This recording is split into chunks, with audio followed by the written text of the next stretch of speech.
Hello everyone. Today let's solve the problem reverse integer.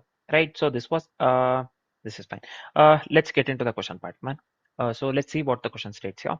We are given a 32 signed bit integer x. See here, we are given a 32-bit signed integer x. We have 1 to 3 here, right? Minus negative. It can be negative value as well. 1 to 1 they have given, 1 to 0. This is fine. We have been given a signed 32-bit integer x. We have to return x with its digits reversed. See here, 1, 2, 3. When we reverse this one first, 3 comes. After the 3, we have 2. Then we have 1, 3 to 1. Right. So minus 1 to 3 will lead to minus 3 to 1. Negative symbol remains same. Here, 3 first, then 2, then 1. Right. So now 1 to 1, 1 to 0. When we reverse this one, we get 0 to 1, but we have to remove the leading 0 here, trailing 0 or the leading 0, right? So this one we have to remove. So 2 1 remains here. Don't get confused here. We have 1 to 0. The answer has to be this one, 0 to 1, right? So instead we have been given only 2 1. We have to remove the trailing or the leading zeros, right? See here. If reversing x causes the value to go outside the signed 32-bit integer range, nothing but they have mentioned here, minus 2 to the power of 31 to 2 to the power of 31 minus 1, then we have to return 0, right? And also we have to assume the environment doesn't allow you to store 64-bit integers, signed or unsigned. They allow only 32, right? 32-bit in simple terms. So I hope the question is clear, man. Simple one, right? So example we have already considered 1 2 3 3 to 1 minus 1 to 3 minus 3 to 1 x 1 to 0. This 1 to 1 again. I'm telling here we are not going with a 0 to 1 because we have to remove the trailing or the leading zeros, right? So that is the reason we have removed 0. We have got only 2 1, and while we reverse this one, this is fine, I believe. Now let's do one thing. Let's quickly discuss the approach followed by the complexities, and then let's write the code. Approach. So one thing I would like to tell you here is we will be going with a bit manipulation. We can solve this one easily using the bit manipulation. Code will be very simple as well. So I'll just write P here, a bit manipulation, right? So we'll be going with a bit manipulation. Right, let's consider the same example, man. First example that they have given in the this one question. So first what we will do, I'll just consider the reverse variable here. Let's initialize this one to 0, right? So next what we'll do, we'll extract the last digit of the x using x modulo 10. What we'll do, we'll extract the last digit of x, nothing but here in this case we have 1 2 3. We will extract the last digit of x, nothing but 3, using the x modulo 10, right? X modulo 10 will lead to 3 modulo 10, will be the answer will be basically 3 itself, right? So this is the second step.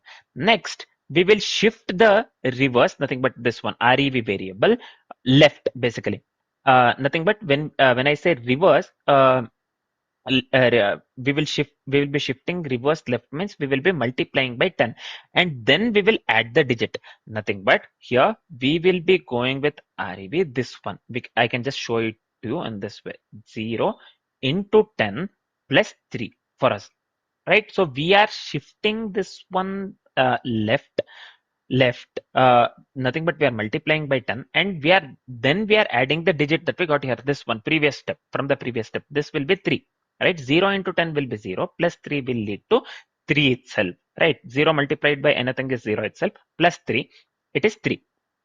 This is fine. Now let's move on with the next step. We have to remove the last digit from x. We have to remove the last digit from x. So this will be x. We have to remove the last digit from x, right? So we'll remove this one, 3. So x will be left with 1 2, basically. Fine, right? Till here everything is fine, I believe.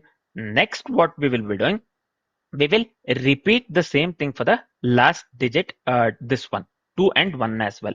So we did what we did for 3, the same thing we will do for 2 now. So we'll be going with the reverse equals 3 into 10 plus 2, it will be 32. It will be 32, and x equals 1. Right, so we'll be going with this formula instead of this one. What do we call? We got 0 previously, so we considered 0 into 10 plus 3. Now we have the value 3 for this one. What do we call? For the multiplication, basically we went with multiplying the digit by 10, right? So this will be 3 into 10 plus 2. For the 2, it will be 3 into 10 plus 2. So this will lead to 32 basically, right? 32. And x will remain 1. X will remain 1. Now we will repeat the same thing for the this one. After that, what we will do basically, we will remove the last digit from x, nothing but now the last digit was 2. We will remove this one, 2. Now we are left with only 1. We'll apply the same thing. So this will be, sorry, what we got here, 32, right? So this time what we will do, we will consider 32 into 10 plus this one. The number that we got here is 1, right? So the previous value, x is 1. So this one will be 320 plus 1, nothing but 321 here in this case, right? So this will be 321 and x remains 0. X becomes 0, not remains 0. X becomes 0. So now we will check the overflow at each step. If reverse exceeds, so for checking the this one, what do we call overflow? In the Java, we can make use of this one, integer dot maximum value, right, by 10 in the JavaScript as well. In the Java, as we are writing the this one code in the Java, so we can check the overflow at each step if the reverse exceeds integer dot max value by 10 or integer dot min value by 10, right? If it does, then we have to return 0. In the question, they have strictly mentioned, see here. So we have got here basically 3, 2, what do we call? Yeah, we got 3 first step here, 3, then 2, then 1, right? So 3 to 1 here. So the output that we got here is basically 3 to 1, right? So see here, this one I am speaking. Finally, we got 32 into 10 plus 1, 3 to 1, right? So this one we will return this one as output, basically 3 to 1. The output that we got here is 3 to 1, which is equivalent to the output that they have mentioned for the example 1 within the question, right? So our approach works absolutely correct. Our approach works absolutely correct here. Let me delete this one. And one more thing, just remember, they have said here, return x with it. This is fine. If reversing x causes the value to go outside the signed 32-bit integer range, that is nothing but from minus 31 to 2 to the power of minus 2 to the power of 31 to this one, positive 2 to the power of 31 minus 1, then we have to return in this case. That is the reason I said we'll be checking the overflow at each step. If the reverse exceeds integer dot max value by 10 or integer dot min value by 10, then we will return 0. As they have strictly mentioned this one in the question, right? So this is the reason we'll be going with that particular step, right? So let me delete this one. Now let's quickly discuss the complexities and then we can write the code. So what will be the time complexity and the space complexity? The time complexity would lead to big O of logarithmic 10 here, big O of log 10, log 10 n basically. Why it is big of log 10 n here? So here each digit of x is processed exactly once, right? So we are multiplying, if you remember, we are multiplying by 10, right, in the each step. So each digit of x is processed exactly once. So time complexity would lead to big of log 10 n. So what would be the space complexity here? Space complexity of the code that we'll be writing would be big of 1, because only we will be making use of only few integer variables basically. Right. So the time complexity and the space complexity for the code that we'll be writing in the future would be big of log 10 and big of 1 respectively. Now, as we are completely familiar with the approach and the complexities, we are good to write the code. Let's start writing the code. First step, we have to store the reverse number somewhere. So I'll just go with rev, as I've considered the same variable name within the approach. Reverse initially 0. So next step, while x not equal to 0, right, the value 0, then only we have to proceed, right? That is the reason I have written that one within the while condition or the while loop. Now we have to extract the last digit and we have to remove the last digit from x. So here it will be int pop equals x modulo 10, and also we have to remove the last digit from x. So this one will be x equals x by 10.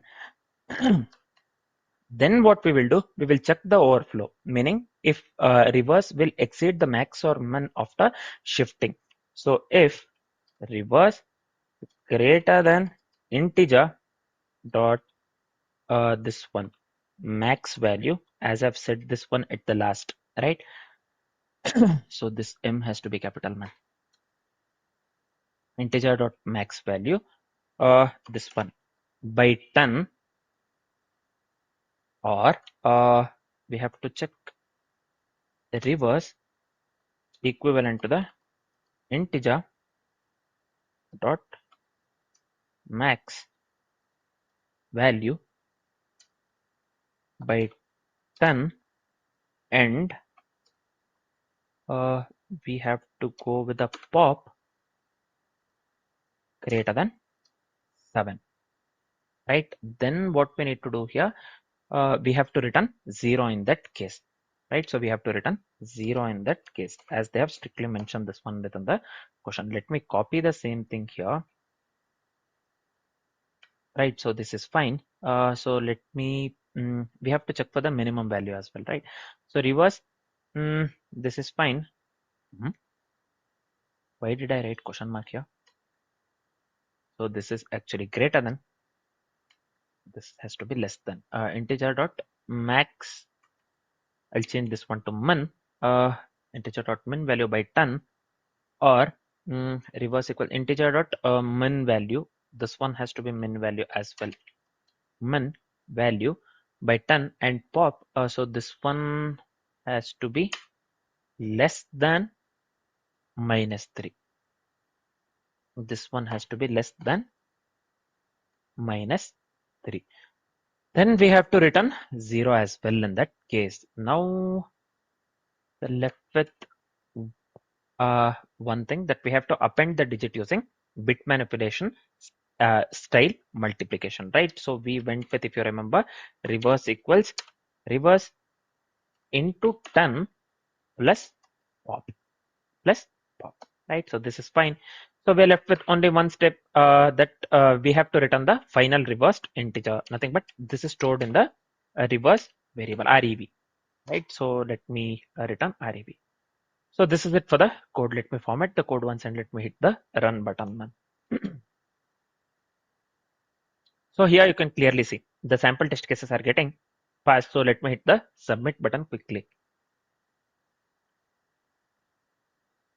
So all the test cases are getting passed. So yeah, all the test cases are getting passed. Yep. Now I hope the solution part is completely clear along with the approach and the complexities. For now, this is it. Thanks for watching, guys.